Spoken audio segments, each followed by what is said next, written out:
What's up, y'all? I'm Acid. Welcome to H-Sound. Let's get right on into it. How did you come up with your name? My name, that was actually that was a tough process. I started with Acid, and actually it's a funny story. I originally thought that bars were like acid. I didn't know that was Xanax. I thought bars meant like tabs of acid. I'm not sure why. I'm not sure who told me that. So I was like, they call me Acid because I be spitting bars. But like I didn't really know what that meant at the time. And then the white part was just because I'm white, you know. So that's how I got White Acid. Shortened it to Acid because apparently White Acid's a funny name. But you know, I think acid pretty hard. So that's how I came up with Acid. When did you first start making music? I started making music in 2017. I don't remember exactly when in 2017, but I know my first mixtape was fall 2017. So definitely 2017. Who do you consider your biggest influences? My biggest influences? That's a tough one because in the beginning, it was probably people like, you know, like J. Cole type music, older style music. It definitely changed a lot throughout the years. I've tried to like change my sound a lot. Now I'd say it's a lot more modern, like maybe like Don Toliver. I don't know. That's a tough one. That's a tough one. I don't have any specific influences I could cite. Did Eminem influence you?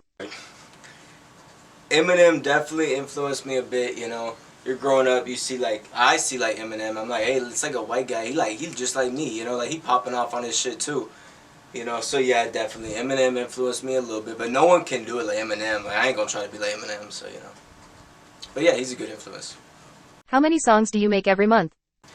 Every month, that's a tough one, because I go through phases where I make a lot of music, and then phases where I won't make any music, you know.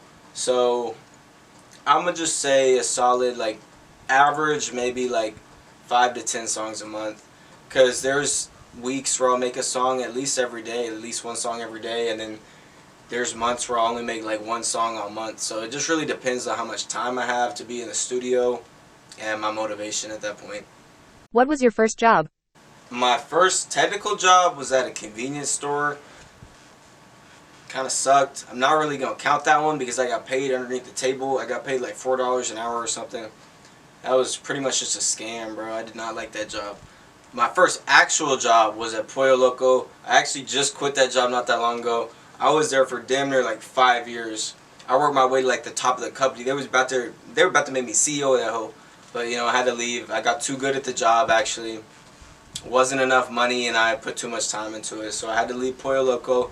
Luckily I learned everything about fast food and managing business and, you know, like cooking chicken. So took a lot out of it.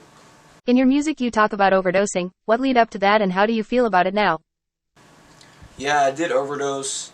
At the time, I honestly wasn't in the best mental state, but it's crazy because I wasn't really using pills at the time either. It was just like very unlucky, you know. Like that's why I'm like pretty against pills now because you have no idea what you're buying. It doesn't matter what it is.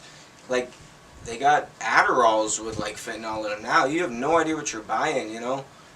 So that's why I said just stay away from pills because that shit, for me, obviously was a great learning experience. I'm not glad it happened to me, but like I took a lot out of it. But I definitely wouldn't wish that upon anyone, and it was horrible at the time. So that's why I'm against pills. Stay away from that shit. You know, smoke a little bit of weed, have a drink. That's all you need. You don't really need nothing more than that. What is your artistic process when making music? Originally, I started by finding beats, and I would write a whole song to the beat. Because at first, when I first started, I didn't have a lot of time to record. I would record like maybe like a couple days out of the month, you know, because I'd have to get my mic out and set everything up. So I'd have a bunch of songs written, and then once I'd set up my mic, I'd spend like a whole day recording. So it started with me writing all my songs beforehand. I'd be changing lines, you know, spend days writing one song, changing lines out, changing rhymes and everything.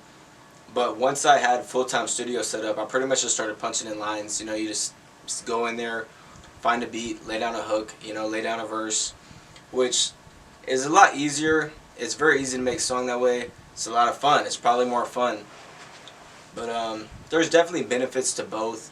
I've been trying to write more songs lately, just because you could put a lot more thought into it, you know, instead of just trying to like think of it on the spot. But yeah, right now I just go in the studio and punch in lines. That's how I make music. Where do you see yourself in 5 years? In 5 years, that's a tough question. Because no one really knows what the future holds. But I hope by 5 years, I got some type of motion. Starting out this H sound. We've been trying to do a lot with Junkie over the past year. Junkie, had the ups and downs, shows, trying to put people on, trying to make clothes, trying to do everything. And it's really just about, finding what other people like and what other people are interested in. So hopefully we can build a little platform here for Houston artists, grow the platform. And I want my boys to be on, my whole team to be doing good. We all happy. I don't want no one to have to worry.